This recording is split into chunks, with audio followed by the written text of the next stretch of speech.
What up, people, man? I like you. Welcome to my channel. Just Imperial Niggas Topics. Today I just want to enlighten you, man, for those who may feel alone or feeling like inclusion is a hell of a drug, exclusion is a hell of a disease, and just feeling like, hey, just in general, let me get this out of the way here. Oh, just in general, just feeling alone. And you of course you heard of 2 footprints in the sand. But I want you guys to consider this. I want you guys to consider, do you know what it's like to be a celebrity, a star, some type of human icon, right? There's no sense of peace there. Imagine waking up constantly. Either your phone is ringing, you got some text, you got some email to worry about, either somebody in your comments or social media saying something about a picture that you took with somebody, a girl, or a picture that you took with a certain type of, style of fashion on, or a bag or something like that. Like, just imagine that rippling through, the people that you hang out with, or rippling through people that you went to school with, and that rippling out in society, and then you having to have to think about that and how that affects your reputation, and then having to do something about that and have to go to certain people for advice, right? Just imagine that life, right? Constantly, on a daily basis, right? Now, the money's coming in. That ain't the problem. The resources are there, the women are there, but this false sense of reputation that you have, you're constantly protecting on a daily basis. And you constantly having to build up the brand that you're under on a daily basis so you can maintain this repetition of validity and status and rank as you move up, or sometimes you move down, and that affects you psychologically. You ever think about that? Right? No, we never think about that. We're always concerned with, okay, how are we going to get up there? What are we going to do to get up there? Do what we must do to get up there. God, please bring me up there. And then when we get there, we're praying for our dear lives that we survive, that we're protected, that we're guided, and that we serve in the right way. And then it ultimately becomes this prayer, right, for this providing of something that you desired to be. So you clearly could not handle it. Some people get it, just by blessing. They get it, and they're not even prepared to handle it. That's why a lot of times you'll see people at the top, they'll be drinking and they'll be smoking and they'll be looking like they was back on the block.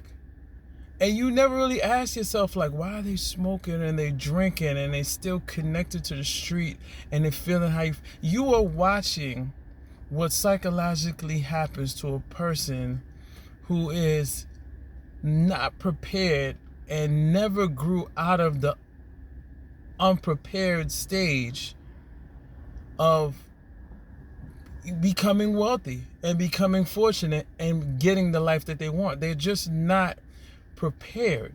They're not prepared to serve. They're not prepared to tolerate and bear the burdens of what they see. You travel around the world, you see people in different third world countries on a constant basis struggle, whether it's through political or economical struggle, financial struggle, and they beg. And then you come back to America and you see people who are more fortunate, right? They have homes, they have projects, they have certain type of privileges, and they are acting like they're in some third world country, right? And they have every right to, because they only see what it is that they experience, so they believe that they are under some poverty or some type of burden until they go to the countries of Jamaica or the countries of Africa and the countries of Brazil and Latinos, and they see how people live, and they come back and they realize that their very fruits of their labor can be enough compared to those people. But in America, we're so trained to be raised up to be the best that we can be, and we never stop to smell the flowers and say to ourselves, like, hey, everybody around me deserves to be an equal as far as everybody has desires. Certain people are being blessed in those desires over others, and other people think that it's unfair that those people are being blessed and they are not blessed.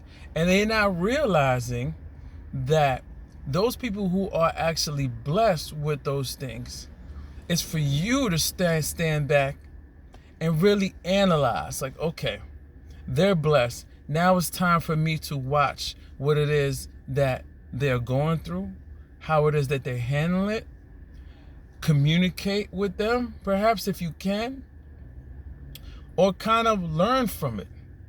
Because a lot of those people that you see that are blessed, they're going through a tremendous amount of things that you cannot see, but you can learn from. And I don't think too many of us want to learn. We want to achieve things that we cannot handle. Okay? We want to achieve things that we cannot handle. And what is going to happen is that when you step out of your house, you're going to find that people are going to be flocking at you. They're going to be asking you a bunch of questions. They're going to be clocking what you wear, where you shop, what food you buy, what girl you with, what dudes you're rocking around, what numbers, who you calling, what show you going to, what party you go to. That is a tremendous invasion of peace that I don't even know if 60% of y'all are ready to handle it. I think a lot of people are just shooting their luck, seeing if that they can be the one who's qualified to be the celebrity and be the one who could be blessed over others. And they're hoping that they get the position so they can prove to one another that, hey, listen, I did it. You can do it. I'm blessed. Now I'm feeding my family, and happy ending. And it's so much not a happy ending, guys. It's not a happy ending. There is a trick. I'm going to leave you with some. There is a trick that the devil is performing in front of a lot of you guys. Now, if you want to destroy a people, right, you have to develop a competitor's market. Put it like that. The monetary system is set there. It factors in a competitive market, right? Because let's face it, it's a game. It's a game. Who gets the most, who can get it, keep it, who can keep it, actually let it fluctuate and let it flow, who can get it. Oh, look, he's got it and lost it. Oh, look, he's unfortunate, he don't got it. Oh, look, he's got enough, but he's not grateful. So the money is more of the instrument, right? To keep us in the matrix of, okay, if we focus on this instrument, then we take our focus off of the main source, the main idea of the game. And I'm going to give you a little secret. Here it comes. The main idea of this whole thing, right, was to avoid unity consciousness. I know you heard it before. We're going to hear it again. Unity consciousness. Because if you were to understand what a collective consciousness can do, it can pull all the pieces together. Because right now we're in fragmented pieces of one puzzle that we can solve, that leads us right back to the Creator.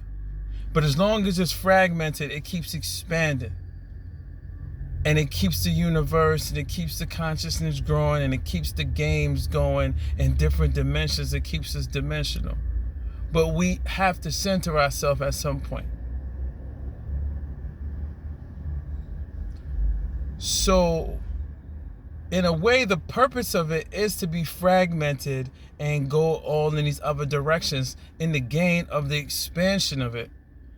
Because once we figure out how to keep the collective consciousness stabilized, right, where we can keep track of the flow as the flow going on, no difference that we keep track over year, quarter over quarter earnings, year over year revenues, and we have all these stats on everything else, but we don't have stats on consciousness. We don't have stats on one another's dreams. We're not getting up like, hey, yo, I dreamed of this. I wrote this down. What does that connect to with you? And that, and this. Because it can all connect to something. That's not possible in a monetary system, an instrument that is placed there to keep everything separate to where it needs to be, so it keeps on spreading and keeps everything away from everything. All you need is the instrument. That's it. You put the instrument there called currency, called money, right? You put all this monetary gains there to achieve, right? And then you allow people to achieve it in a way where they got to sustain the monetary gain. This can go on for as long as life lives or the value of money exists, which is pretty much a lifetime. One day, our eyes are going to open up and we're going to say, wow, the money, the diamonds, the cars ain't worth nothing because we can't spend it nowhere. Can't pawn it nowhere. It's worth nothing now because where we usually went to buy stuff and when we usually went to, pawn stuff and buy and inherit stuff and sell stuff is no more. Whether it's shut down because some pandemic or whether, and we've been there, we saw a glimpse of that. Whether it's shut down of some pandemic is worthless. So all we can do is survive off of what we put into our bodies. And when we put it into our bodies, we got to be careful because it's got to be a limited supply, or we got to increase, we got to increase our lifespan by eating the right foods. So that's when collective consciousness starts to build now, when you think about it, right? Because now everybody's discussing amongst themselves, well, if you eat this and if you try this and you live a lot longer, which means sustain life, which means that you won't have to worry about the limited supply of food, right? And that gets people back on the collective consciousness because now everybody is thinking again based upon their own survival, but without competing because it's all about food. Right? So, I just want to reach out to those who feel alone. Let me tell you something, man. The enemy's weapon is to make you feel alone. All right? To make you want to feel included. All right? Because they build the monetary system around everything that's excluded from feeling alone. They taught you once you have the money, you're no longer alone. Once you have the resources and all this stuff, you're no longer alone. People are going to be with you.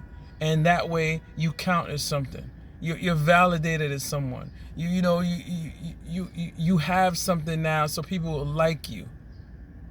So they only needed the instrument to teach you that you are alone without it.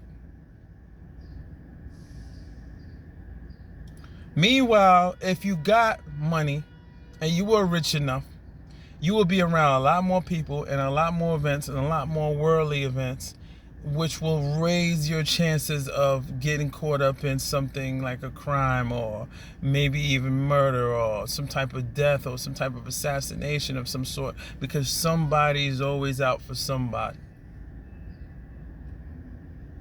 So in a sense, you're just where you need to be, despite the fact that you feel like you need more, and you're in your every right to need more, but at the pace that you need to go, at the speed that you need to go, and the frequency and the rate, or however you want to put it,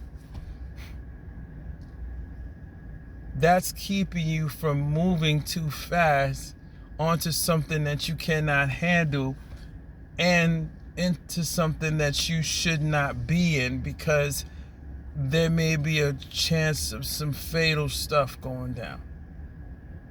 God doesn't want.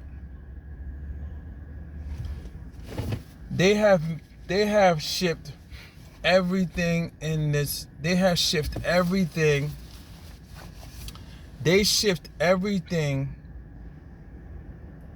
in the world to this country so we could continue being consumers and consume a bunch of stuff to cover up the fact that we feel empty when we don't have anything but our butt naked skin. If they strip you butt naked, you feel this huge detachment from clothing. The only sin was the consumption and falling in love with the consumption of everything that something gave you.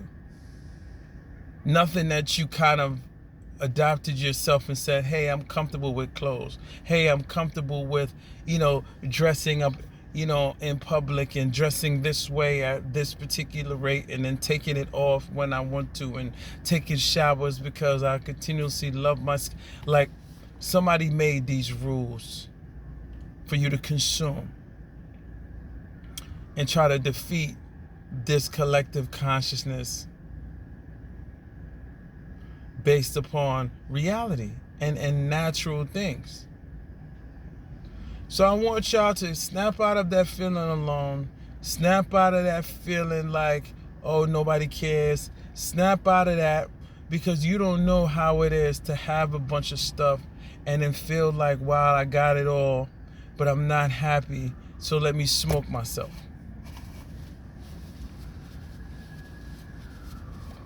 Friends ain't friends no more.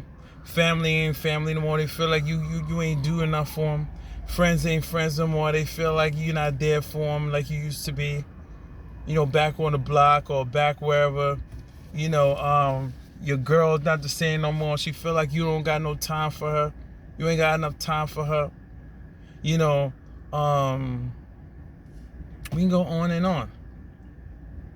You know what I mean? You got all these financial advisors coming at you left and right, trying to tell you where to put your money and where to do this and where to do that.